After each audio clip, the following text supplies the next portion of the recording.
Assalomu alaykum. Ijtimoiy tarmoqdan kuzatuvchilar. Bugun ijtimoiy tarmoqda juda ko'p savol tushadi. Ya'ni men angina oldirmoqchiman. Bu menga zararlimi dedi. Mana shu tema haqida gaplashamiz.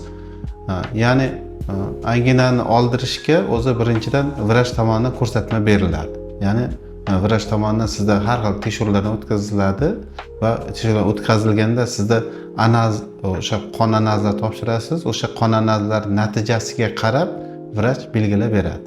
Ya'ni sizga o'sha surunkali tanzillit, o'sha surunkali turlari bor-da.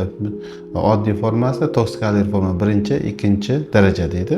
O'shanga qarab turib sizga angina olish kerakmi yoki davolash kerakmi? Ya'ni davolash, konservativ davolash kerakmi yoki operativ davolash kerakmi? Buni sizga vrach taklif qilinadi.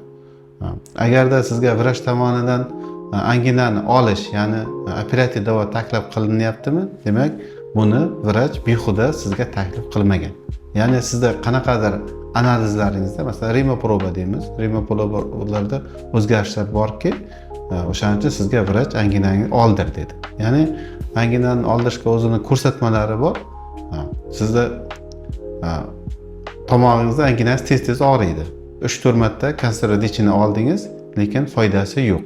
Bu yana qayta-qaytadan og'riyapti. Ya'ni qayta-qaytadan og'riganda bu infeksiya bilan chalinadi.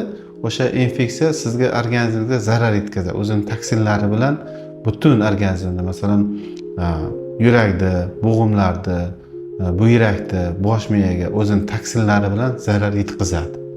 O'shaning uchun vrach sizga anginani olish tavsiya qilindimi?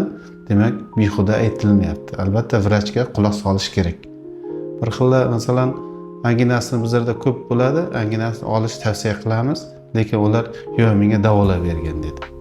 Yo'q, bu sizning analizlaringiz ko'rsatib turibdi. Buni angina olish shart. Desa, masalan, yo'q, davolanaman. Keyin davolanadi, bari uni foydasi bo'lmaydi. Masalan, yillar, 1 yil, 2 yil o'tgandan keyin majbur bo'ladi o'zi olishga. O'zi ancha kech bo'lgan vaqt bo'ladi. O'shaning uchun sizga vrach tarafidan anginani olish, tanzillikdan operatsiyasini tavsiya qilindimi? Albatta, o'z vaqtida olish kerak. Agar o'z vaqtida olinganda natijaga yaxshi erishiladi. Ko'plar o'zi asorat bergandan keyin, masalan, anginani o'z asoratlari bor-da, tanzillar kardialniy sindrom dedi, tanzillar renalniy sindrom dedi, yoki markaziy nerv sistemasiga asorat beradi. Masalan, tanzillar kardialniy sindrom bu o'sha toksinlar yurakka asorat beryapti. Yoki tanzillar renalniy sindrom dedi, o'sha anginadagi toksinlar buyrakka asorat beryapti.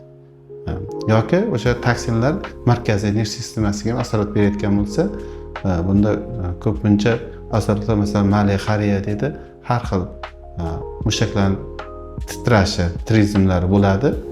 O'shaning uchun ko'rsatma bo'lganda vrach sizga обязательно, masalan, olishga tavsiya qiladi. Buni o'z vaqtida bajarish shart. Foydali kontentlar o'tkazib bormasligingiz uchun bizga albatta obuna bo'ling. Lor sohasi bo'yicha muammolar bo'lsa, pastdagi telefon raqamlariga telefon qiling.